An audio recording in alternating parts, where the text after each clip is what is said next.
अस्सलाम वालेकुम दोस्तों, मैं हूं फरहान अहमद और आप देख रहे हैं मेरा यूट्यूब चैनल। दोस्तों आज का हमारा टॉपिक है अछड़ो थर, सिंध का सफेद सहरा। सिंध वो धरती है जहां वक्त ठहर गया है, यहाँ सदियां गुजर जाने पर भी कोई तब्दीली नहीं आती। सिंध के लिए ये अल्फाज अंग्रेज लिखारी, स्याह, आमिल, बाबा, शोबदेबाज और जासूस रिचर्ड फ्रांसिस बर्टन के हैं, जिन्होंने सिंध का चप्पा चप्पा घूमकर और मकामी लोगों के साथ ताल्लुकात इस्तवार करके ये नतीजा अखज़ किया कि रिचर्ड बर्टन ने आज से तकरीबन 2 सदियां पहले कम से कम 4 किताबें सिंध से मुतल्लिक लिखी थी। उस ज़हीन व फतीन अंग्रेज को मुख्तलिफ ज़बानें सीखने का जुनून था। यही वजह है कि उन्होंने सिंध में कदम रखने से पहले सिंधी ज़बान में महारत हासिल कर ली थी। वो सिंधी के अलावा संस्कृत, हिंदी, मराठी, अरबी, फारसी, तुर्की, इब्रानी, चीनी, सराइकी, पंजाबी और बलोची समेत तकरीबन 30 ज़बानें बोल सकते थे। खैर, रिचर्ड बर्टन की कही हुई मज़कूरा बाला बात आज अगर पूरे सिंध पर नहीं तो उसके मुनफरिद सहराई खित्ते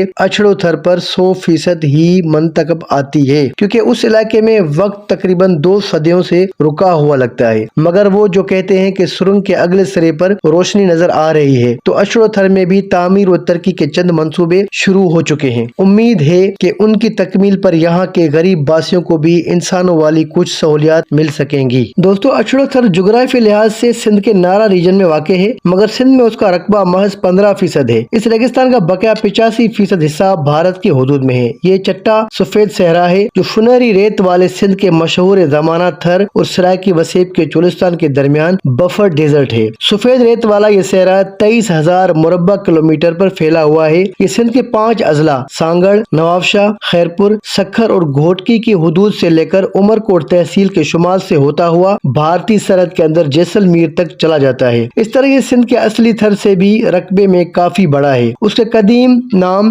बोंट या डिया है। इस सहरा का रकबा तो बहुत ज्यादा है, मगर आबादी बहुत कम है और शहर, कस्बे और बस्तियां भी एक दूसरे से बहुत दूर दूर वाक़ हैं। अछड़ो थर की जमीन काबिल काश्त नहीं है। उसकी रेत बिल्कुल सफेद, खुश्क और नहायत बारीक है, जिसे आम रेत के बरक्स मुट्ठी में लेकर रोका नहीं जा सकता। ये पानी की तरह बह जाती है। इस रेत में गारे और चिकनी मिट्टी, क्ले और सिल्ट के अज्जा बहुत कम होते हैं। उनके अलावा उसमें प्लास्टिसिटी और इलास्टिसिटी की खुसूसियात भी न होने के बराबर है। मुहक्किकीन कहते हैं कि जमीनी प्लेटों की हरकत से सतलज और जमुना ने अपने बहाव तब्दील किए, जिस वजह से 2000 कबले मसीह से 1500 कबले मसीह तक सरस्वती नदी सूख गई। गुमशुदा सरस्वती नदी या हाकड़ा दरिया का पेट इसी जगह यानी इस सफेद रेगिस्तानी पट्टी पर था। दोस्तों, यहाँ गांव या गोठ को तड़ कहा जाता है। हथोंगो से 2 घंटे के फासले पर एक गोठ तड़ राबलाहो है। राबलाहो तड़ से आगे सोडा राजपूतों की बड़ी आबादी तड़ राना हो आती है। मौरिख बताते हैं कि ये वही सोडे राजपूत हैं जिन्होंने 325 कबले मसीह में पंजाब के इलाके में सिकंदर आजम के साथ जंग की थी। इसी नाम का सोडा कबीला वस्त एशियाई रियासतों और यूनान में अब भी मिलता है। सिंध के अछड़ो थड़ और पंजाब की सराइकी वसीब में अब भी ये बहुत बाअसर और ताकतवर माने जाते हैं। सोडा कबीले की औरतें पर्दे की सख्त पाबंद होती हैं। 21वीं सदी में भी 19वीं सदी की जिंदगी। अछड़ो थर के बासी आज 21वीं सदी में भी खालिस कुदरती हालात में जिंदगी गुजार रहे हैं। यहाँ आपको जदीद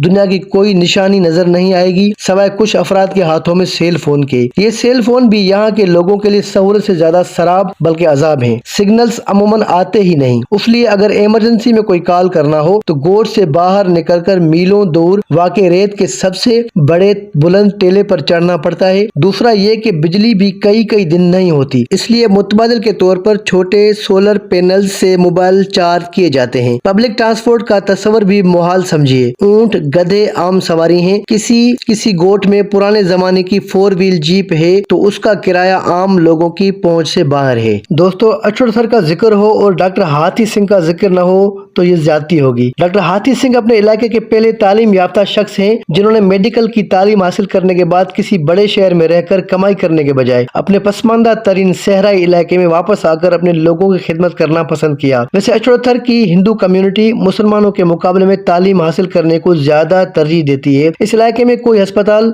तो क्या मामूली डिस्पेंसरी तक नहीं थी। इसलिए डॉक्टर हाथी सिंह ने यहाँ 7 साल पहले न सिर्फ बतौर डॉक्टर के काम करना शुरू किया, बल्कि अपनी ذاتی वसाइल के साथ एक डिस्पेंसरी भी कायम की। वो गरीब और मुस्तहिक मरीजों का न सिर्फ इलाज मुफ्त में करते बल्कि उन्हें दवाएं भी मुहैया करते हैं। लेकिन डॉक्टर हाथी सिंह का बड़ा कारनामा ये है कि उन्होंने अछड़ोथर में ऊंट एम्बुलेंस सर्विस शुरू की है। इस रेगिस्तानी इलाके में गाड़ियां न होने के बराबर हैं। अगर कोई एक दो जीपें हैं तो वो पेट्रोल और दीगर अखराजात मिलाकर गरीब मरीजों के लिए बहुत महंगी पड़ती हैं। इसलिए ये ऊंट एम्बुलेंस न सिर्फ गनीमत है बल्कि ये एक बहुत बड़ी सहूलत और नेमत भी है। डॉक्टर हाथी सिंह अपनी तालीम और कैरियर से मुतल्लिक बताते हैं कि हम बहुत गरीब लोग हैं, मगर मैंने बचपन ही से अपने अब्बा को कहा था कि मैं पढ़ लिख कर डॉक्टर बनना चाहता हूँ, क्योंकि यहाँ लोग और जानवर बगैर किसी इलाज मुआवजे के मर रहे हैं। इसलिए गोड से प्राइमरी पास करके मैं हैदराबाद पढ़ने चला गया। बड़े शहर में रहना और तालीमी अखराज बर्दाश्त करना हमारे लिए नामुमकिन था। इसलिए शहर में अपने इलाके के एक जमींदार के घर में एक छोटे से कमरे में रहता था। रिहाइश के उस सहूलत के ओझ मुझे उसके कई ऐसे काम करना पड़ते थे जो मुझे नागवार गुजरते थे। बलाखिर मुश्किल वक्त गुजर गया और आज से 7 साल पहले मैं डॉक्टर बनकर वापस अपने इलाके में आ गया। यहाँ अछड़ोथर के वसी और अरीज इलाके में तब तक कोई सरकारी या निजी तबी सहूलत नहीं आई थी। मैंने चंद बरस तक खिपरो में एक मेटर्निटी सेंटर पर काम किया, क्योंकि हमारे गोठ में हामला खवातीन को डिलीवरी की मुनासिब सहूलियत मुयसर नहीं थी। इसलिए यहाँ एक कहावत मशहूर है कि जब कोई औरत